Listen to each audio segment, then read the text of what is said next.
नमस्कार मित्रांनो, आपलं मनपूर्वक स्वागत आहे आपला कोकण परिवारात। पूर्वनियोजनानुसार आज आम्ही अष्टविनायकांपैकी वरदाई म्हणून प्रसिद्ध असलेल्या वरदविनायकांच्या दर्शनासाठी महाडकडे प्रस्थान केले। सकाळी उत्साहाने प्रवास सुरू झाला, पण पुण्यात कात्रज येथील नवले पुलाजवळ प्रचंड वाहतूक कोंडी होती। जवळपास 1.5 तास वाहनांची रांग एकाच ठिकाणी उभी होती। काही काळ संयमाने वाट पाहिल्यानंतर आम्ही त्या गर्दीतून बाहेर पडलो। वेळ वाचवण्यासाठी नव्याने सुरू झालेल्या मिसिंग लिंक मार्गाने खोपोली टोल नाक्यावर पोहोचण्याचं नियोजन केलं होतं, परंतु दिशादर्शक फलकांच्या गोंधळामुळे नेमका तोच रस्ता चुकला आणि शेवटी आम्ही जुन्याच परिचित महामार्गाने महाकडे निघालो। मनात एक विचार आला, आपण मार्ग ठरवतो पण अंतिम बोलवणं मात्र गणरायाचंच असतं। दुपारची वेळ असल्यामुळे मंदिरात दर्शनासाठी गर्दी तुलनेने कमी होती। महाडला पोहोचताच वातावरणातील प्रसन्नता, शांतता आणि भक्तिभाव मनाला स्पर्श करून गेला। मुंबई पुणे द्रुतगती मार्गाच्या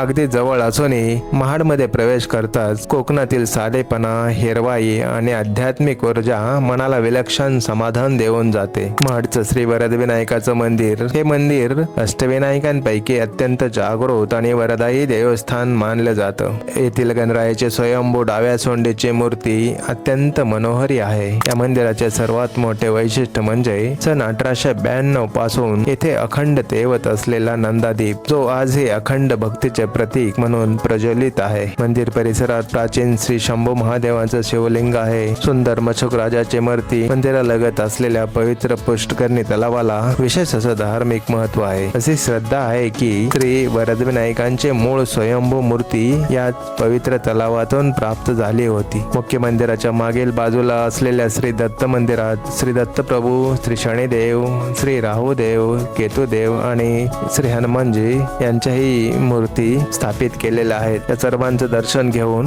मंदिराच्या पुढच्या बाजूला आलो। त्या ठिकाणी मंदिराला बाजूलाच लागून महाडच्या गावदेवीचं मंदिरही आहे। गावदेवीचेही आशीर्वाद घेतले। दर्शनानंतर मंदिराजवळच साधे, सात्विक आणि अतिशय स्वादिष्ट भोजनाचा आस्वाद घेतला आणि मन भरून आलेल्या भक्तिभावाने आम्ही पुढील अष्टविनायक श्री बल्लाळेश्वर पाली यांच्या दर्शनासाठी प्रस्थान केले। प्रवासात वाहतूक कोंडी झाली, रस्ता चुकलो, वेळेची गणित बदलली, पण शेवटी जाणवलं, ज्याला गणरायाचं बोलावणं असतं त्याचा मार्ग कितीही वळणाचा असला तरी तो त्याच्या चरणी येऊनच संपतो। कोकणातील प्रत्येक वरण, प्रत्येक डोंगर, प्रत्येक मंदिर आणि प्रत्येक दर्शन मनाला एकच संदेश देत होतं, श्रद्धा असेल तर प्रत्येक प्रवास ही तीर्थयात्राच बनते। आपलं कोकण फक्त पाहण्याचा प्रदेश नाही, तो अनुभवण्याचा आहे, तो जगण्याचा आहे आणि भक्तिभावाने मनात कायम जपून ठेवण्याचा आहे। जर तुम्हाला आमचा हा भक्तिमय प्रवास, कोकणातील निसर्ग सौंदर्य आणि अष्टविनायकांची माहिती आवडली असेल तर कृपया व्हिडिओला लाईक करा,